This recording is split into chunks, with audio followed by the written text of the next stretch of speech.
Good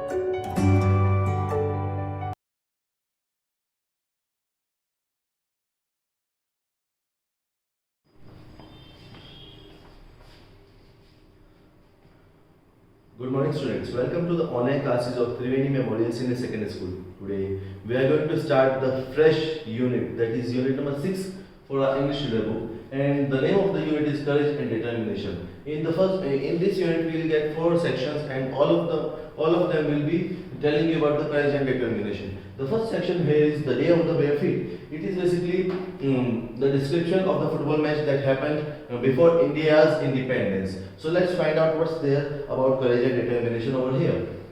Okay. So it was 29 July 1911. The date is 29 July 1911 is the year. The crowds were flocking towards the Calcutta football ground. Flocking means moving towards the Calcutta football ground. Even though football was a passion in Bengal and more so in Calcutta, now we call Calcutta as Kolkata, this day was still a special one for the Bengali and indeed Indian football fans. Actually, we all know that Calcutta, basically Bengal really loves football, but still this day was special for everybody else in India. But why it was? Because it was going to be a meeting between a club of ruled country and a club that represented its rulers. Basically, it was going to be a match between India's club team versus the club team of Britishers. Ruled country versus the rulers. Okay. A team that played bare feet. Bare feet means without shoes. Okay. Barring one player was going to play against a team that played with boots. Okay. Now, a team that was playing without shoes against a team that was also wearing boots, the shoes, and had all the things that a player needs, a club needs. Everything was there for the British club, but the team from India, the club from India, didn't had shoes even. Okay. So, Mohan Bagan of Calcutta was scheduled to play the East Yorkshire Regiment in the final of one of the country's biggest football tournaments, the IFA Shield. Now, Mohan Bagan of Calcutta, it is one of the most prominent football clubs in India ever. So, this club was going to play against East Yorkshire Regiment in the final of the IFA Shield. IFA Shield, Indian Football Association Shield. Okay. It was one of the biggest football tournaments of India that time. Few weeks ago, any thought of an Indian team reaching the final of the tournament would have been dismissed as pure fantasy. That means, few weeks ago, nobody would have even imagined, even dreamt of such thing happening. That is, a club from India versus a club from Britishers in the final. The IFA Shield had been more or less dominated by British teams since its inception in 1893. Since the inauguration of this shield, IFA Shield, in 1893, it was always dominated by the British teams. Okay. Indian teams had played but with limited success. There was very low success over there. No team had won the cup till now. And as a team after team failed, a myth had been born, a myth created that no Indian team could ever win this IFA Cup. And British teams are impossible to beat. Now this year an Indian team had set about dismantling the myth. Now there was a team this year who was dismantling the myth, that means who was proving that it's not impossible to beat any British club, and the team was Mohan Bagan. Although playing bare feet, the players felt that this allowed them to get better feel of the football. Basically, Mohan Bagan players felt that playing bare feet without shoes was much better for them. Okay. The team had first thrashed St. Xavier's College, then defeated the Rangers and made it to the semi-finals by beating the Rifle Brigade. So the team won 3 matches on the trot by beating St. Xavier's College, the Rangers, and then in the quarterfinals they beat down Rifle Brigade. Many had felt that was as far as they would go. They won't beat the team in the semi-finals as they were going to face Middlesex Regiment. This was one of the most strongest teams from British clubs. Okay. Now the match finished 1-1 and therefore had to be replayed by 2 days later. Now the match finished 1-1 and therefore had to be replayed 2 days later. That is basically the match ended in a draw. Would Mohan Bagan repeat its heroics or would the Middlesex players stifle the opponent's creativity? So this was the question whether Mohan Bagan will repeat the heroics and beat Middlesex or will the opponents win this time again. Mohan Bagan fans hoped for the best but privately feared the worst. Actually, the fans were hoping for the best that Mohan Bagan would win the match, but actually, from inside the heart, from deep down inside the heart, they were fearful also. They were afraid also. Okay. Could their team hold its own against a British side for the second time in 2 days? Would this be possible? Now, the man who had saved Mohan Bagan a few days ago settled their nerves within a minute. Within a few minutes, a brilliant pass from Shivdas Bhaduri went through the Middlesex defense like a hot knife through butter and found Habul Sarkar who shot it into the goal. Now the man who saved Mohan Bagan 2 days ago, who was that? That person settled the nerves, calmed down the situation. There was a brilliant pass from Shivdas Bhaduri that went through Middlesex defense like hot knife going through. Okay, so and they found Habul Sarkar who shot it into the goal. That means who got the goal first. Okay, the fans were exultant. Mohan Bagan was leading. Now Mohan Bagan was leading 1-0. Barely had Middlesex recovered from the shock when Shivdas himself had scored a goal to double the lead. Now Shivdas Bhaduri scored another goal and made it 2-0. When Kanuro smashed a free kick past a helpless and by now shell-shocked pitcher, it was not just Calcutta but the entire nation that erupted in joy. And the third goal was done by Kanuro, okay, on a free kick.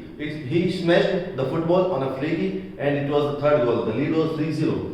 And Indian team had reached the final actually, the finals of the IFA Shield and that too by thrashing the team by 3-0. So it was 3-0 now, okay.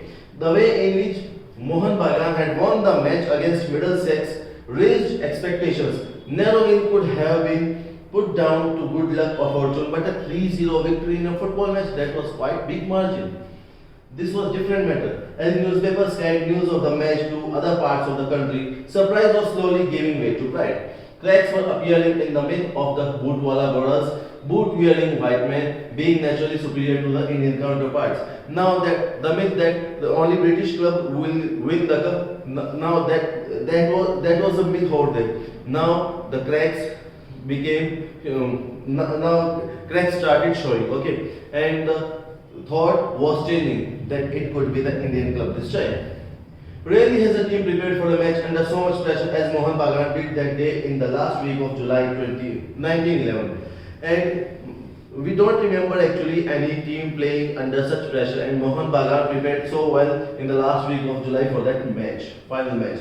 On the day of the match, the path to the stadium was literally packed with fans. Everybody wanted Indian club to win. One estimate had it that almost a lakh of people had thronged outside the stadium as early as 11 am, even though the match was going to start at 5:30 pm. But because it was India's club versus Britishers club, and the final of IFA, that and no Indian club had ever won. But this time it was the proper chance because Mohan Bagan thrashed every team in the way. So there were around 1 lakh audience waiting over there. They reached around 11 am, even though the match was going to start at 5:30.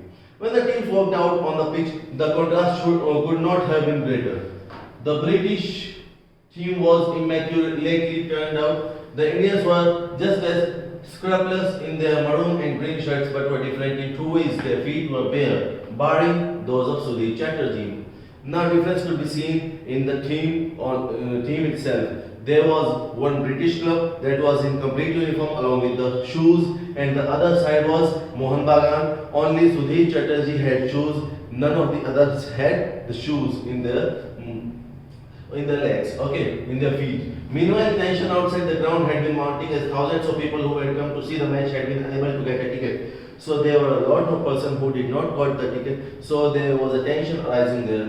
Then they had no way of knowing what was happening happening. The scoring and public announcement systems had failed that time. Finally, someone came up with an idea, with an innovative idea actually. The score could be relayed outside the stadium by means of kites actually. Now, a black kite would mean a goal for the British. A maroon and green one, the color of the club, would indicate a goal for Mohun Bagan. So they tried this idea, and this was very much successful over there in that match. Massive ground from inside the stadium made the chill run down the spines of those waiting outside, even though it was an oppressively hot day. Actually, as I told you, it was 29 July 1911. It was really hot day, but still, because it was for the nation actually. So there were a lot of shouts and massive chill down to the spines. Spines, that means you feel really nervous and you feel that you just want to do anything. You just want to thresh everything to win that cup. There was that passion actually. Okay, so there was a chill run down the spines for those waiting outside because it was India versus British actually. A few minutes later, the ground found its echo outside the ground too, as a number of black kites went up into the sky. Okay, East Yorkshire had taken the lead. Actually, outside they saw that that is the black kite going into the sky. That means East Yorkshire had taken the lead. It is 1-0. Now, Jackson, the captain, actually scored from a free kick. The goal seemed to inspire the British team now. The second half, however, changed that. The break had given the Mohun Bagan players a chance to reassess their strategy. Basically, the break is always there to reassess, to reassemble, to change the plan, the strategy if it is not working. If your plan A is not working, go for the plan B and you reassess it. You make a strategy in that time. It was then that Sivdas Bahaduri decided to take matters in hand. The Mohun Bagan captain coolly strolled in front of Yorkshire goal as if on a leisurely walk. He simply went through the defenders and reached the goal post. What, however, terrified the British players was the fact that Bahaduri was not alone on this stroll. At his bare feet was the football. He had football along with him and he was just in front of the goal post. Before any English player could understand what was going to happen, before any English player could tackle, Bahaduri let rip a shot of such power that no goalkeeper could have saved it. Okay, so it was the first goal from the Indian club, the Mohun Bagan, in the finals of IFA Cup. Now, the ball shot into the net. There was stunned silence for a second. Then a vast dam of noise burst because it was the Indian club who leveled the score now. So nobody was in the lead now. Maroon and green kites dotted the sky. There were a lot of kites in the sky. Strangers inside and outside the ground embraced each other. Mohun Bagan was alive and kicking. Now, that with 3 minutes left, both teams seemed to have settled for a draw, so that they were not thinking about taking the risk, and they thought to take the matter into the next match to replay. Okay, the ball was being passed in a leisurely manner. Even the fans seemed to be content with the result. Surely no one would attempt a risky move so late in a match, as they would lose the match. Someone did. It was Shivdas Bahaduri again, the captain of Mohun Bagan. He suddenly spotted a gap in the British defense and sent the ball unerringly to Abhilash Bose. Now he sent the ball to Abhilash Bose as the British contingent in the stand looked on with horror. Now the British club was not happy. They were afraid. They were in horror. Bose controlled the ball and proceeded to smash it past the goalkeeper, and it was the second goal from Mohun Bagan. Mohun Bagan was taking the lead now. The Mohun Bagan club was going to win the IFA Cup with this goal. The roar that followed the goal is said to have been heard miles away. Now after that, the noise, the roar of the crowd, the players, the crowd outside the stadium could be heard miles away from the stadium, because it was Indian club who was going to win the match now. The sky literally turned maroon and green as every person with a Mohun Bagan kite flew it. An Indian team had won the IFA Shield. Bare feet Mohun Bagan had beaten one of the best British teams at that time in 1911. The myth of British superiority had been laid to rest. So Mohun Bagan became the first team to win that cup. Mohun Bagan had not just won a tournament, they had given thousands a reason to believe that they could emerge victorious in the struggle for freedom against Britishers. Now they showed their led the way that yes, we can win against the Britishers in terms of independence also. We can get freedom from them. They are not unbeatable. They can be they are beatable. We can do this. In fact, so concerned were the British at the celebrations that followed the Mohun Bagan victory that one diplomat you can call out, a British minister, was known to have remarked. He said this: if this is the kind of reaction that winning the Shield one gets, we might as well have to leave the country when they win it second time. That if this is the reaction that they are showing when they first won the IFA Cup against us, we might have to leave the country if they win it second time. And he didn't know that his words are going to be true, as Mohun Bagan won the IFA Shield again in 1947, the year when we got independence from Britishers. So students, that was the inspiring story about Mohun Bagan Football Club, and this led us to show how courage and determination can lead you to victory. I hope you liked the chapter, and before leaving, I would like to say please like the video, subscribe to our channel and share the video. I promise you to meet in the next video. Till then, take care, have a nice day. Thank you.